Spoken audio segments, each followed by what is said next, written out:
Hi everyone, I am Abhishek, currently pursuing ITEP program in my university IGNOU, New Delhi, and welcome to my book review series.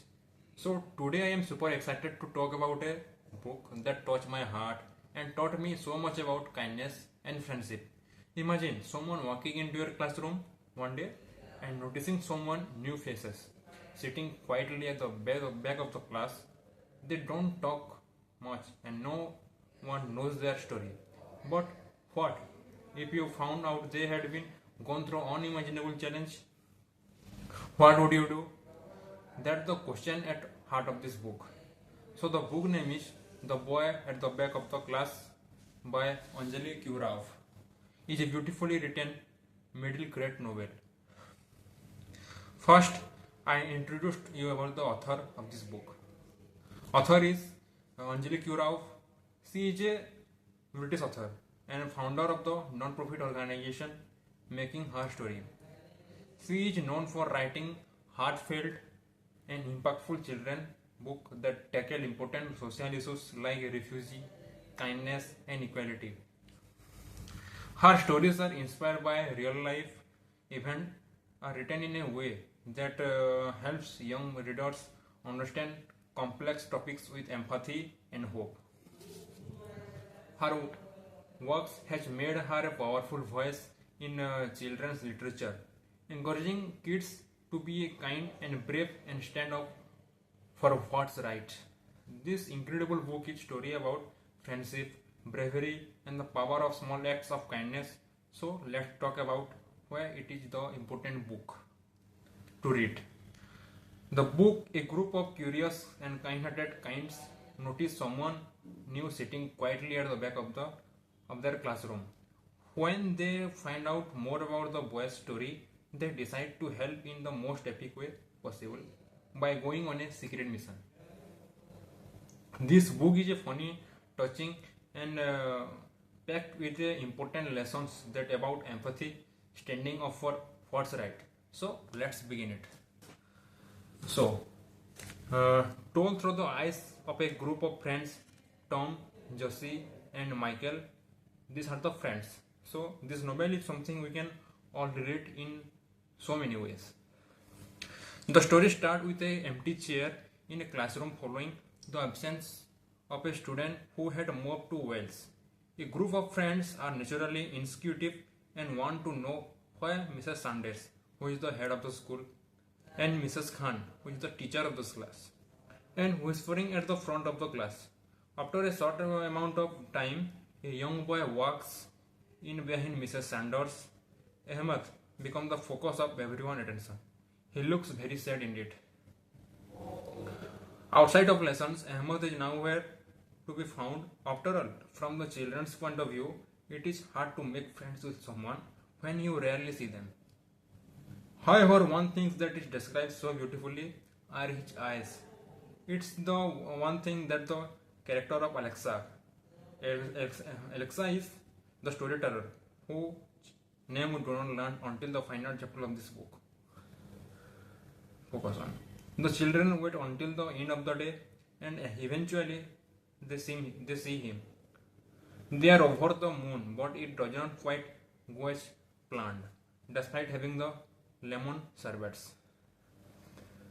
As day went by, the group of friends continually waited for Ahmed to give him gifts of sweets, chocolates, and fruit. Over time, Ahmed started to quite make improvement with them. A smile here and wink there. All signs he wanted to be their friend. After overhearing comments about how Ahmed is a refugee kid, the storyteller decides she doesn't care. It really doesn't matter. Finally, she gets a note from Ahmed, a sign to her that it doesn't matter that she is a refugee kid. What is beautifully is this novel is the storyteller clearly has an amazing mom working in the local library, books and knowledge center their world. Naturally curious, the storyteller asks her mom question about the children and their background. It is the all rings so true with the images we have seen in the media. However, the child-friendly language used make it seem relatable everyone, young and old. Ahmed joining the class raises more question and answer. Yet the children are focused on being his friend and learning about more about him. They had learned that he was from Syria and had to flee from war. The storyteller and her mom decided to go up in search for pomegranate in the hopes that Ahmed would like this reminder from his home. One part of the novel absolutely had my heart breaking was Ahmed telling his story with pictures to show the to show the class what had happened and where he had come from.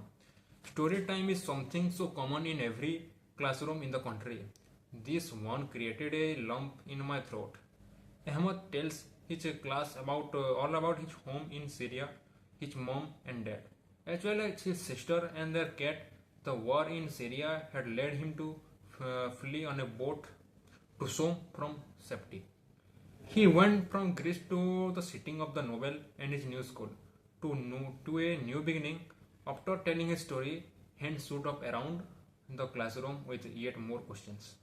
The storyteller extends friendship further by offering her beloved Titanic comic to share together. We learn the truth about Ahmed's family, his sister, mother, father, cat, and why he is alone. Then something happened that changed everything. Whilst traveling on the bus, the group overheard a conversation about the refugees. Again, it is a conversation we have all heard over time with some sympathetic views in comparison to the more judgmental views. Nevertheless, the children heard that the border is about to be shut, meaning Ahmed won't see his family ever again.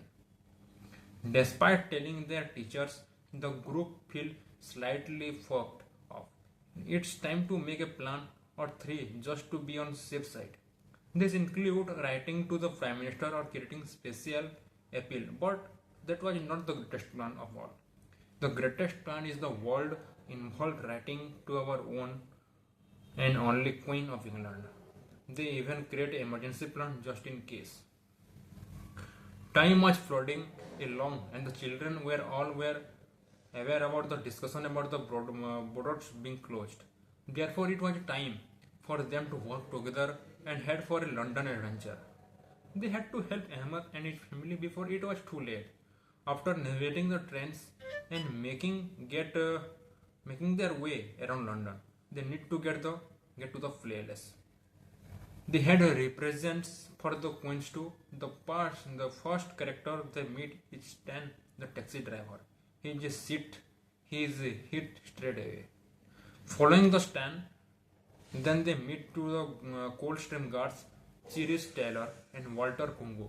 After a mini adventure itself, the guards promise to give another letter to the Queen and the present they brought for the Queen's too.